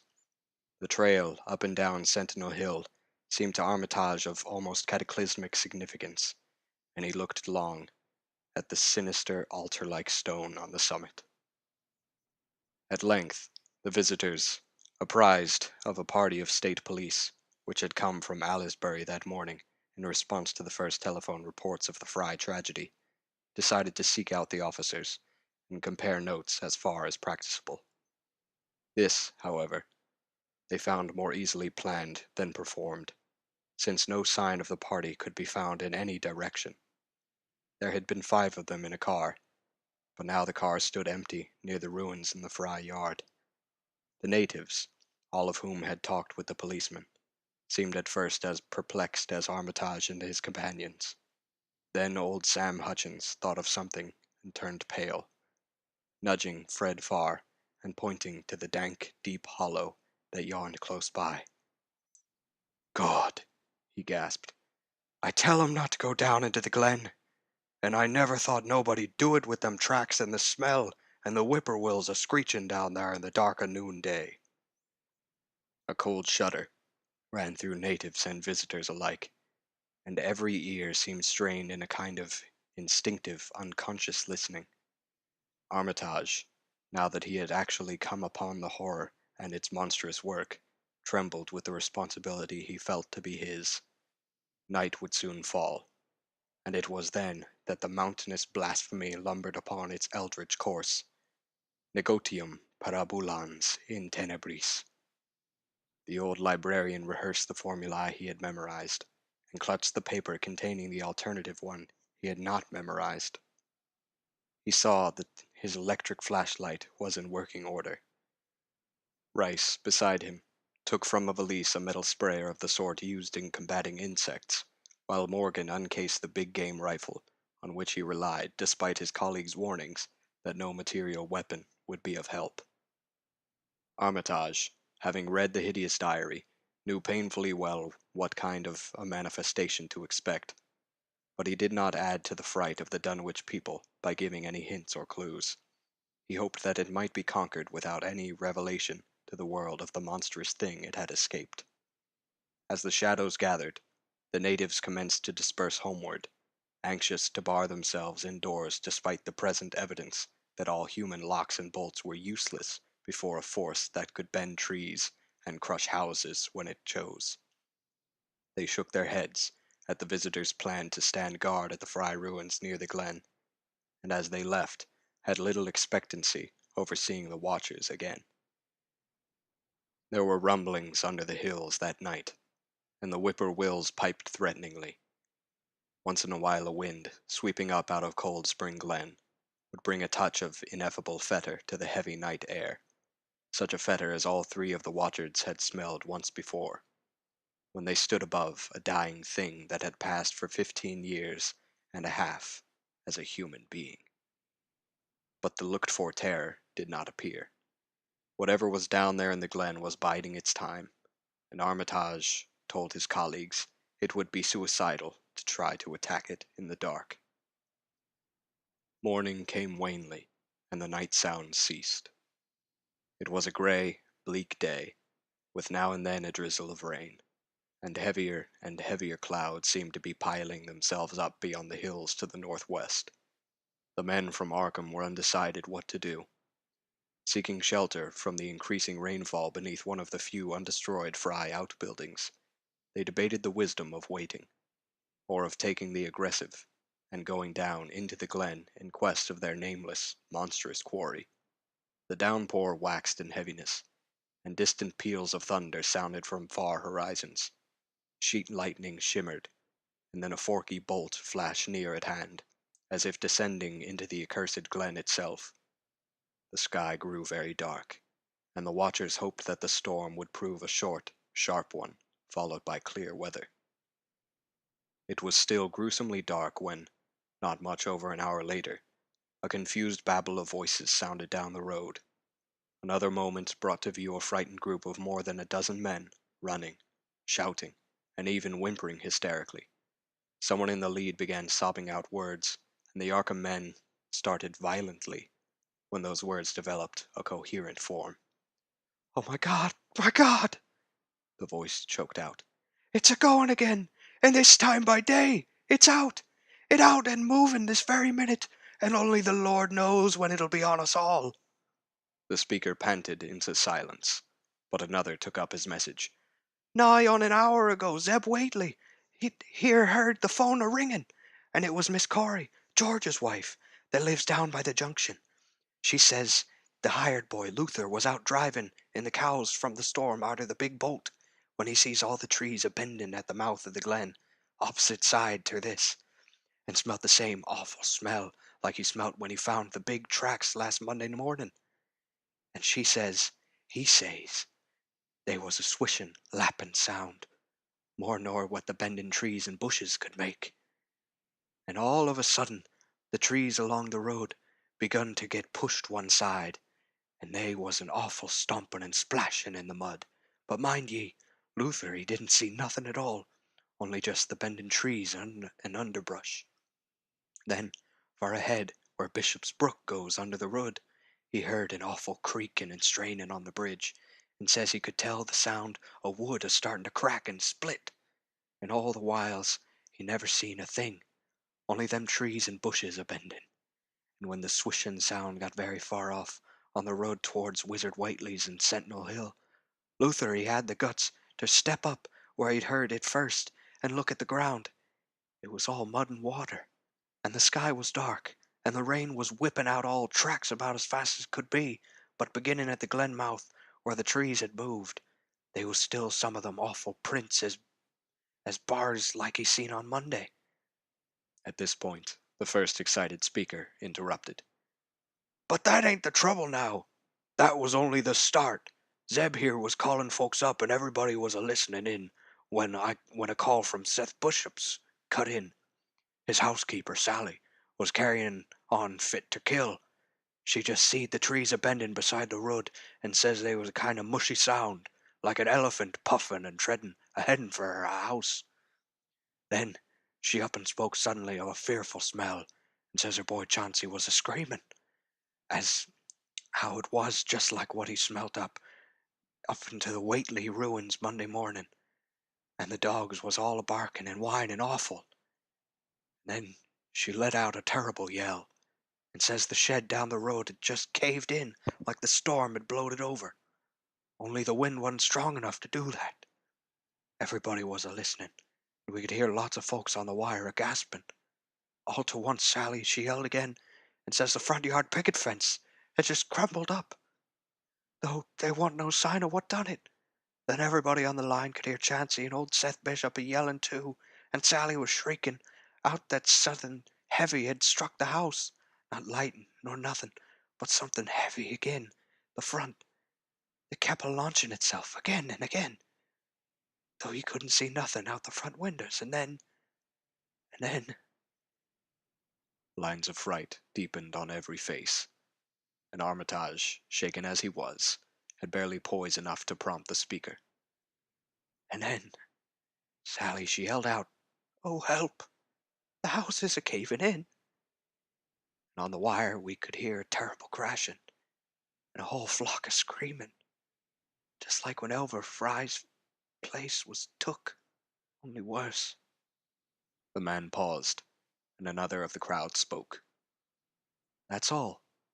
Not a sound nor squeak over the phone out of that. Just still like. We that heard it got out Fords and wagons and rounded up as many able-bodied men folks as we could get, and Corey's place, and come up here to see what you thought best to do. Not but what I think it's the Lord's judgment for our iniquities that no mortal kin ever set aside." Armitage saw that the time for positive action had come, and spoke decisively. to the faltering group of frightened rustics. "We must follow it, boys."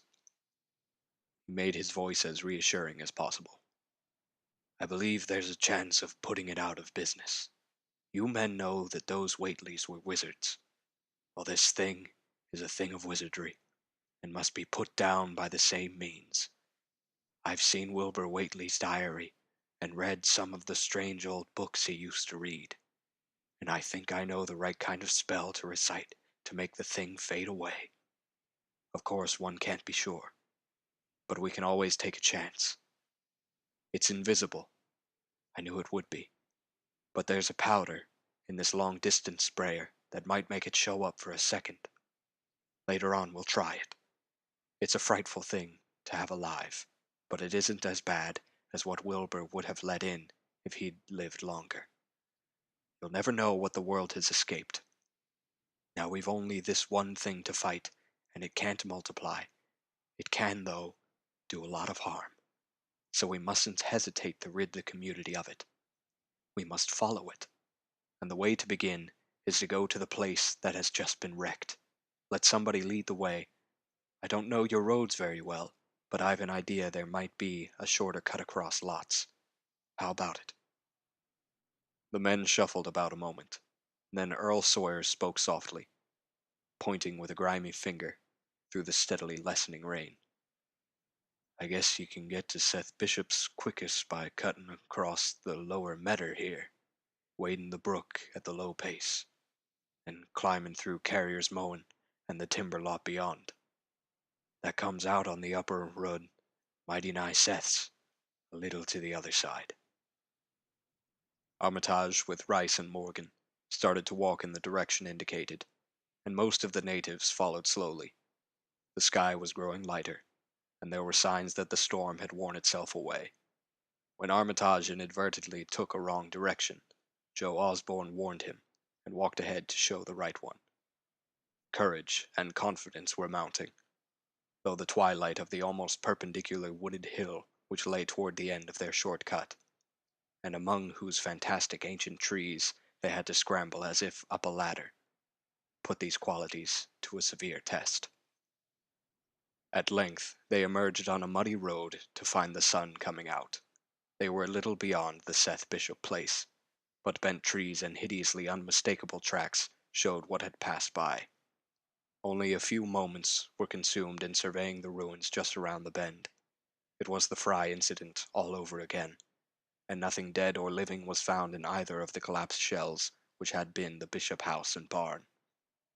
No one cared to remain there amidst the stench and tarry stickiness, but all turned instinctively to the line of horrible prints leading on toward the wrecked Whateley farmhouse and the altar-crowned slopes of Sentinel Hill. As the men passed the site of Wilbur Whateley's abode, they shuddered visibly, and seemed again to mix hesitancy with their zeal. It was no joke tracking down something as big as a house that one could not see, but that had all the vicious malevolence of a demon. Opposite the base of Sentinel Hill, the tracks left the road, and there was a fresh bending and matting visible along the broad swath marking the monster's former route to and from the summit. Armitage produced a pocket telescope of considerable power, and scanned the steep green side of the hill. Then he handed the instrument to Morgan, whose sight was keener. After a moment of gazing, Morgan cried out sharply, passing the glass to Earl Sawyer, and indicating a certain spot on the slope with his finger. Sawyer, as clumsy as most non-users of optical devices are, fumbled a while, but eventually focused the lenses with Armitage's aid. When he did so, his cry was less restrained than Morgan's had been. "God almighty! The grass and bushes is a-movin'. It's going up, slow-like, creeping up to the top this minute. Heaven only knows what for." Then the germ of panic seemed to spread among the seekers. It was one thing to chase the nameless entity, but quite another to find it. Spells might be all right, but suppose they weren't? Voices began questioning Armitage about what he knew of the thing, and no reply seemed quite to satisfy. Everyone seemed to feel himself in close proximity to phases of nature and of being utterly forbidden and wholly outside the sane experience of mankind. In the end, the three men from Arkham, old white-bearded Dr. Armitage, stocky, iron-gray Professor Rice, and lean, youngish Dr. Morgan, ascended the mountain alone. After much patient instruction regarding its focusing and use, they left the telescope with the frightened group that remained in the road, and as they climbed, they were watched closely by those among whom the glass was passed around. It was hard going, and Armitage had to be helped more than once. High above the toiling group, the great swath trembled as its hellish maker repassed with snail-like deliberateness. Then it was obvious that the pursuers were gaining. Curtis Whateley, of the undecayed branch, was holding the telescope when the Arkham party detoured radically from the swath.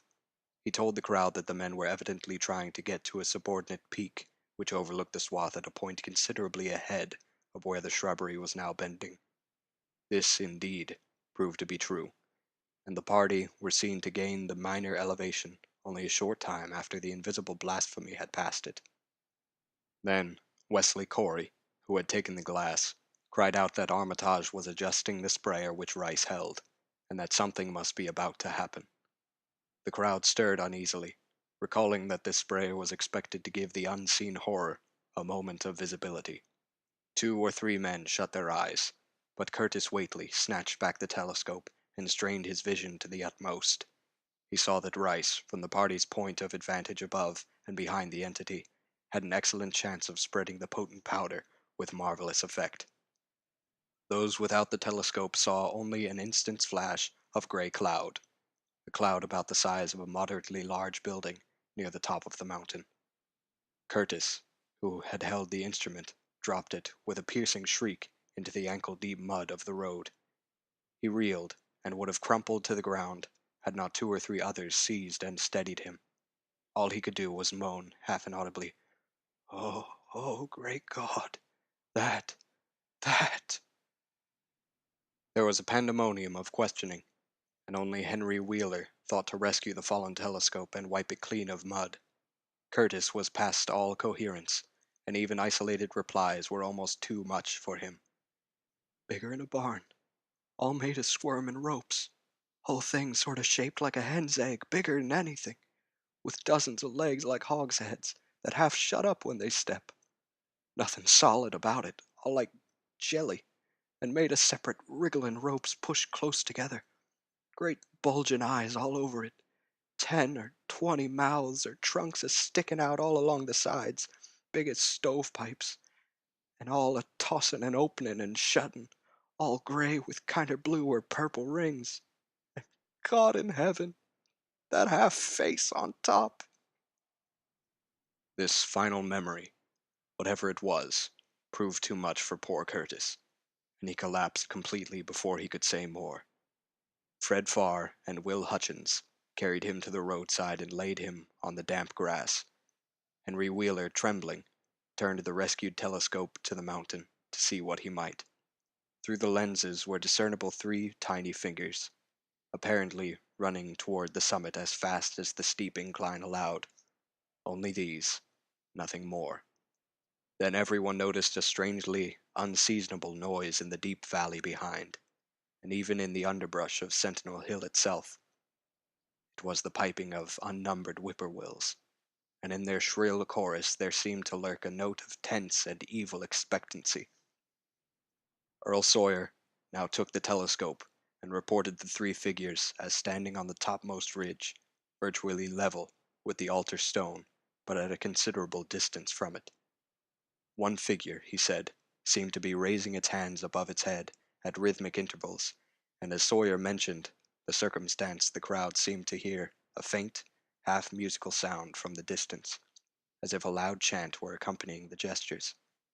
The weird silhouette on that remote peak must have been a spectacle of infinite grotesqueness and impressiveness, but no observer was in a mood for aesthetic appreciation. "I guess he's saying the spell," whispered Wheeler as he snatched back the telescope.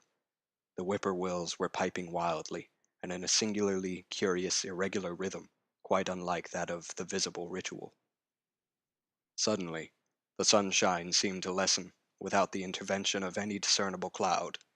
It was a very peculiar phenomenon, and was plainly marked by all.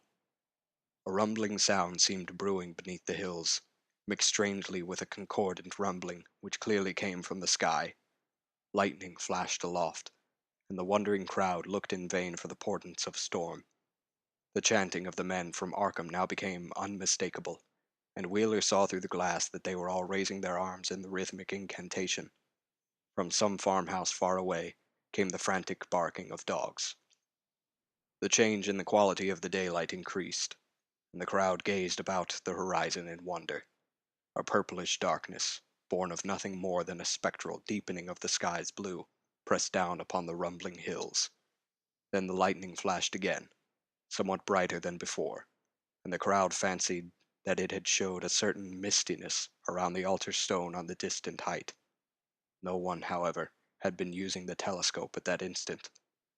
The whippoorwills continued their irregular pulsation, and the men of Dunwich braced themselves tensely against some imponderable menace with which the atmosphere seemed surcharged. Without warning came those deep, cracked, raucous vocal sounds which will never leave the memory of the stricken group who heard them. Not from any human throat were they born, for the organs of man can yield no such acoustic perversions. Rather would one have said they came from the pit itself, had not their source been so unmistakably the altar stone on the peak. It is almost erroneous to call them sounds at all, since so much of their ghastly, infrabraced timbre spoke to dim seats of consciousness and terror far subtler than the ear. Yet one must do so, since their form was indisputably, though vaguely, that of half-articulate words. They were loud, loud as the rumblings and the thunder above which they echoed. Yet did they come from no visible being. Because imagination might suggest a conjectural source in the world of non-visible beings, the huddled crowd at the mountain's base huddled still closer, and winced, as if in expectation of a blow.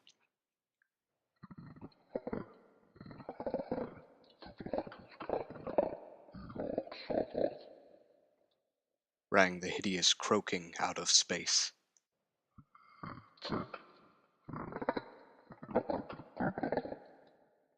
The speaking impulse seemed to falter here, as if some frightful psychic struggle were going on. Henry Wheeler strained his eye at the telescope, but saw only the three grotesquely silhouetted human figures on the peak, all moving their arms furiously in strange gestures as their incantation drew near its culmination. From what black wells of archironic fear or feeling, from what unplumbed gulfs of extra-cosmic consciousness or obscure, long latent heredity, were those half-articulate thunder croakings drawn? Presently they began to gather renewed force and coherence as they grew in stark, utter, ultimate frenzy.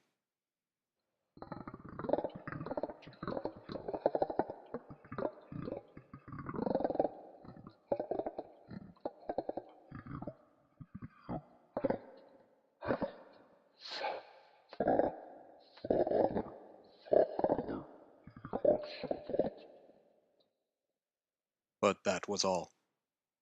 The pallid group in the road, still reeling at the indisputably English syllables that had poured thickly and thunderously down from the frantic vacancy beside that shocking altar stone, were never to hear such syllables again.